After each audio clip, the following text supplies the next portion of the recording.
যদি তোর ডাক শুনে কেউ না আসে তবে একলা চলো রে. എഴുതുന്നവനറിയാം വാക്കിന്റെ സിദ്ധി. പത്മയുടെ കൈവഴികളിൽ തുഴയില്ലാത്തലഞ്ഞൊരു വഞ്ചിയിൽ നിന്നൊഴുകിയ രബീന്ദ്ര സംഗീതം നൂറ്റാണ്ടുകൾക്കിപ്പുറത്തെ വായനക്കാരനോട് പറഞ്ഞു. ഈ വസന്തത്തിലൊരു പൂവിതൽ പോലും നിനക്ക് വേണ്ടി നൽകാനാകില്ലെങ്കിലും നിന്റെ ജന്നലോരത്തൊരായിരം വസന്തങ്ങളുടെ സുഗന്ധമായി എന്റെ അക്ഷരങ്ങളുണ്ടാകും.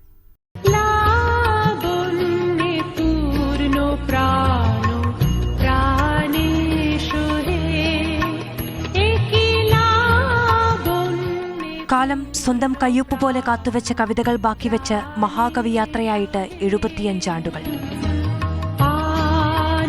കവിത മാത്രമോ? ആരൊക്കെയായിരുന്നു ടാഗോർ? കവി, കഥാകൃത്ത്, നോവലിസ്റ്റ്, ചിത്രകാരൻ, സാമൂഹ്യ പരിഷ്കർത്താവ്, നടൻ, നാടകകൃത്ത്, ഗാനരചയിതാവ്, ചിത്രകാരൻ.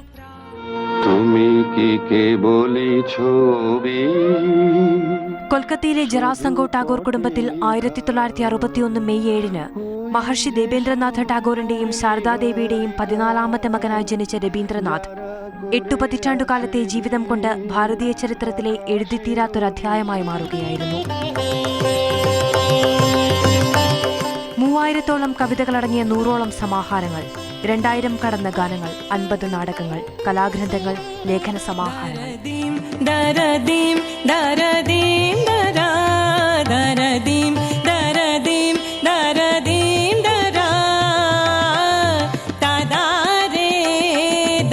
എട്ടാം വയസ്സിലെഴുതിയ ആദ്യ കവിതയിൽ തുടങ്ങി ആ തൂലികത്തുമ്പിൽ നിന്ന് പിറവിയെടുത്തതെല്ലാം ഭാരതീയ സാഹിത്യധാരയുടെ സുവർണക്ഷേത്രങ്ങളായി.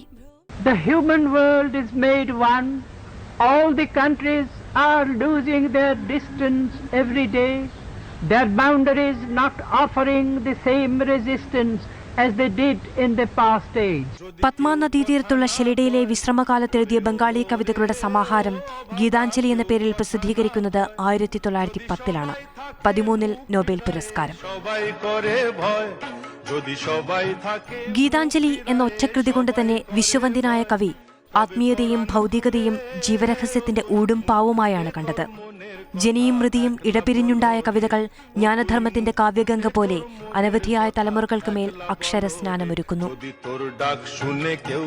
പക്ഷേ വൈരാഗിയായിരുന്നില്ല കവി. കലഹിക്കുക കൂടി ചെയ്തു. വിഭജനത്തിന്റെ വാളിനു നേരെ വിരലുയർത്തി സമരം പ്രഖ്യാപിച്ചു.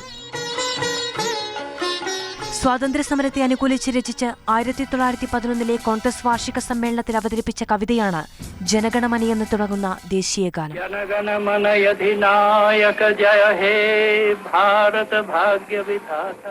ദേശഭക്തിയെ ചേർത്തുപിടിച്ചപ്പോഴും തീവ്രദേശീയതയ്ക്കെതിരെ ശബ്ദമുയർത്തിയ കവി. ഭൂമിയിൽ പിറവിയെടുത്തവർക്കെല്ലാം ചേക്കേറാൻ ഒരേയൊരു കൂട്, എത്ര വിശ്വം ഭവത്യേകനീടം. വിശ്വഭാരതിയുടെ തുറന്നിട്ട വാതിലുകൾ ജ്ഞാനത്തിന്റെ പ്രഘോഷണങ്ങളായത് മഹാകവിയുടെ മാനവിക ദർശനത്തിന്റെ മഹത്വം കൊണ്ടുതന്നെ. വർഷങ്ങളേറെ കഴിഞ്ഞേക്കാം, കവിതകൾ അനവധി പിറന്നേക്കാം. പക്ഷേ പ്രകൃതിയുടെ പ്രശാന്തതയിൽ, ആദിചൈതന്യത്തിന്റെ ഭാവബദ്ധതയിൽ നൂറ്റാണ്ടുകൾക്കപ്പുറത്തു നിന്നും ദൂതുവരും രബീന്ദ്ര സംഗീതം നമുക്കു പിന്നാലെയും നമുക്കു ശേഷവും.